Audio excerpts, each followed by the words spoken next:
The interesting chord that you just heard at the end of the previous clip is called the major seventh. I like to call it the magical major seventh chord. The way to find it would be to start with the root note of the key you're in. In this case, my harp is tuned to C. So, starting with C, and we have the notes of that scale: C, D, E, F, G, A, B, C. So it's 1, 2, 3, 4, 5, 6, 7. I'll pick the seventh note. So I'm starting with the root note of the key that I'm in, or the chord that I want to play, in this case a C major. And I'll count up 7 and add that note, which in this case is a B. And that would give me a C major seventh. Now this would apply also to other chords. I'll take an F major, an F. I'll count up 7. F, G, A, B, C, D. Seventh note is an E. Another way to find that would just be to look one string below the root that I'm on. So if I'm in F, just go down one and that's E. And to add that E would make this F major seventh.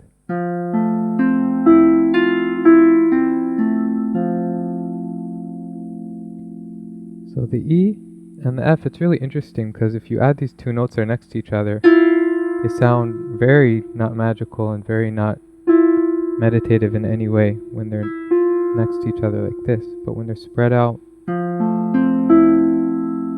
and even spread out next to each other, but after being spread out, listen to this. Suddenly these two notes, which don't sound right together, have this magic.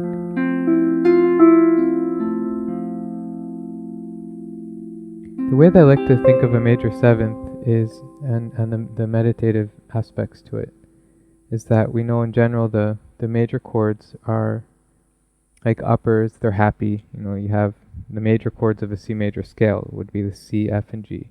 So it'd be C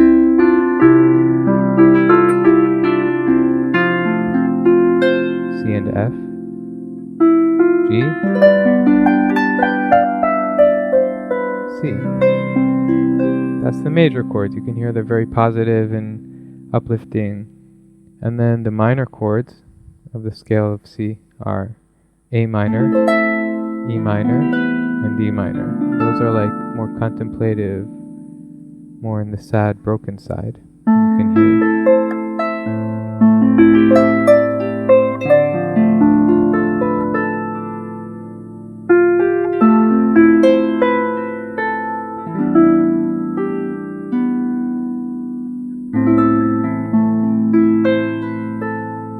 So that was the 3 minor chords. Now a major seventh is actually, if you look at the notes, you'll see C major. The notes are of a C major, C, E, G, and you add that B, what you have now is actually an E, G, and B, which is an E minor chord, but with a C root, which is like the root of all the majorness in the C major scale. And so you're actually taking this minor, the C minor chord, and mixing it with the major, and you're getting the C major seventh. I think the benefits of this when it comes to meditation or using the harp as a healing is it helps us to open up the parts in us that are normally down. Maybe we push them away, we try to avoid them, the parts that are sad. And it's taking the sad part, this E minor chord, and allowing it to come up and shine and mix in with the major, with the parts of us that are up and happy. And I feel like that really helps to bring in this healing aspect.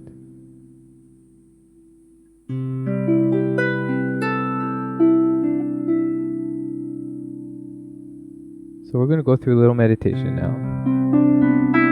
You're welcome to come and join. Take your harp.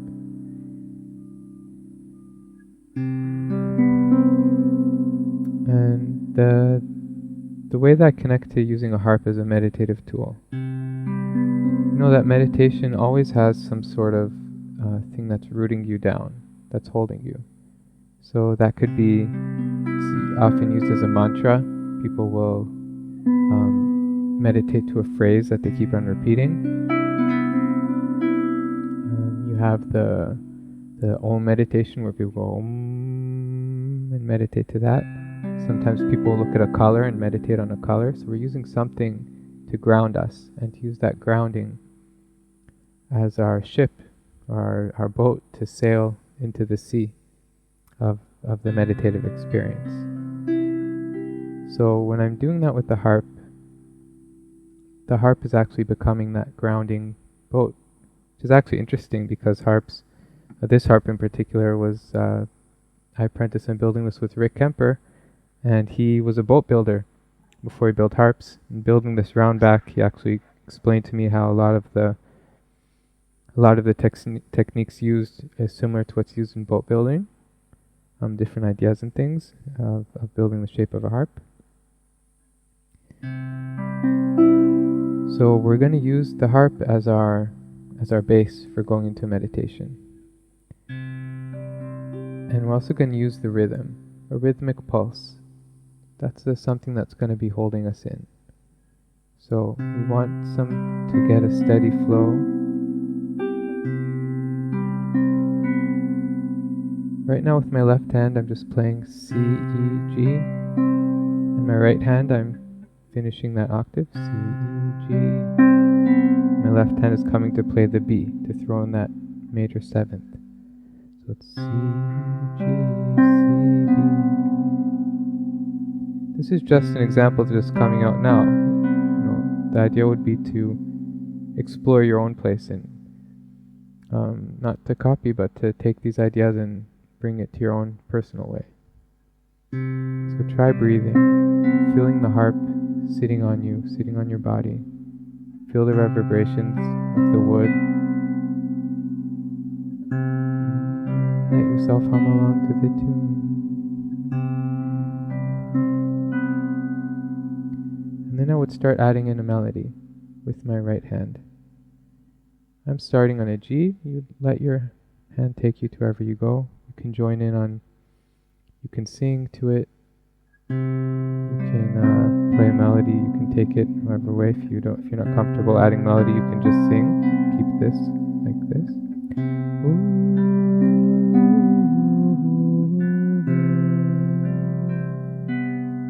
To play that.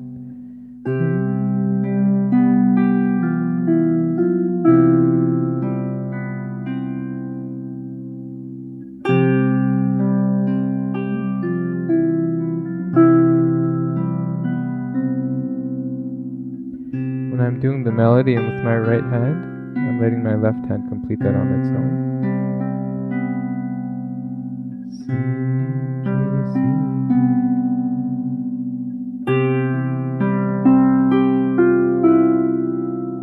F major 7th. Back to C.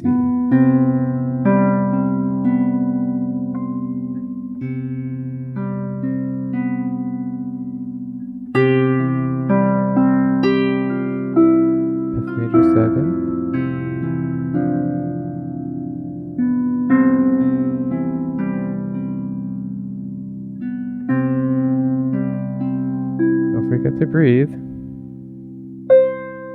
F major 7. Let the melody find its place, kind of this communication between the melody.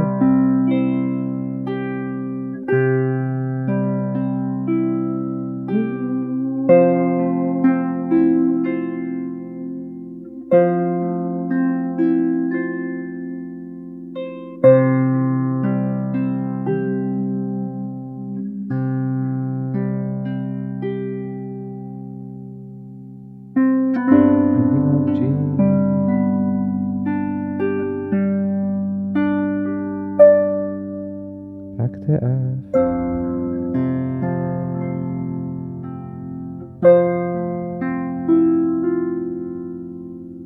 Back to C major 7.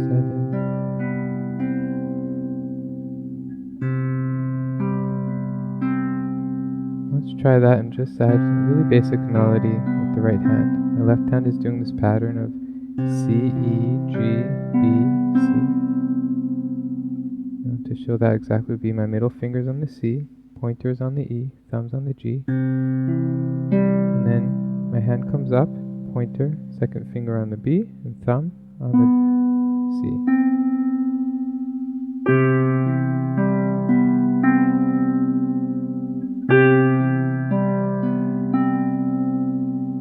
Same position, and moving to the F. Back to C.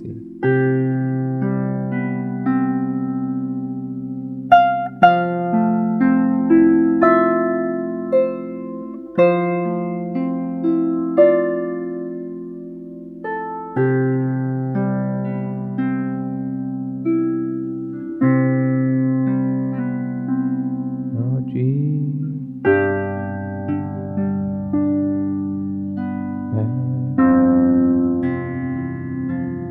Back to C.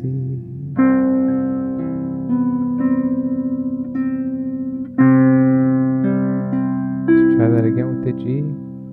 G. F. Back to C.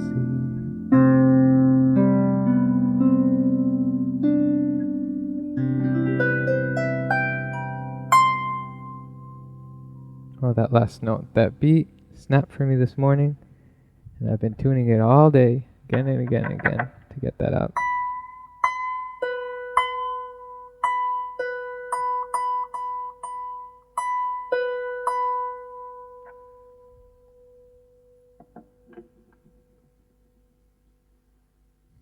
Another really nice thing to do with the major seventh, this is something I actually like warming up with at a gig, and it's really nice. It helps me to relax, it helps me to internalize and to sit, to ground myself where I'm at. And the people listening, it sounds really nice. And this would be to do that octave, not really an octave, but C to B. So my left hand, my fourth finger is on the C, third finger is on the E, second finger is on the G, and my first finger thumb is on the B.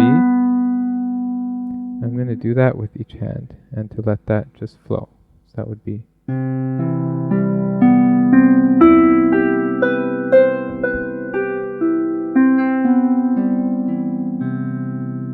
What's nice about this is that you're playing, the octave is repeating.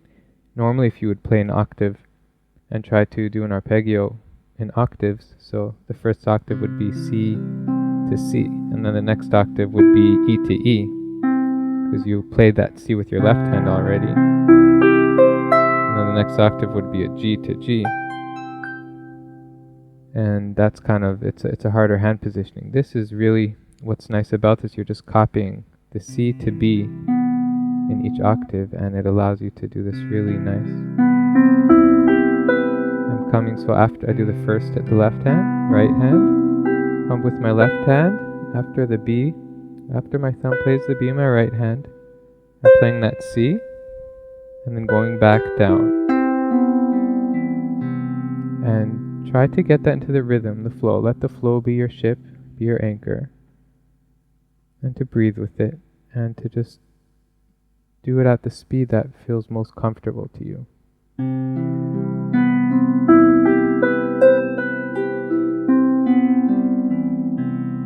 F. You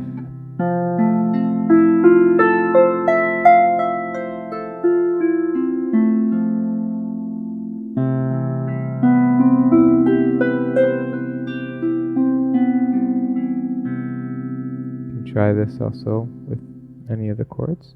This actually be a G7th, not a G major 7th.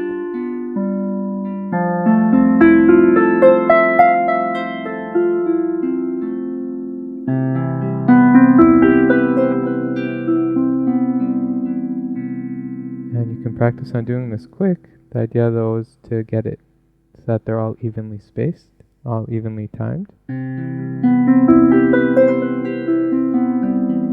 It's really good finger exercise. Finger exercise, that's meditative in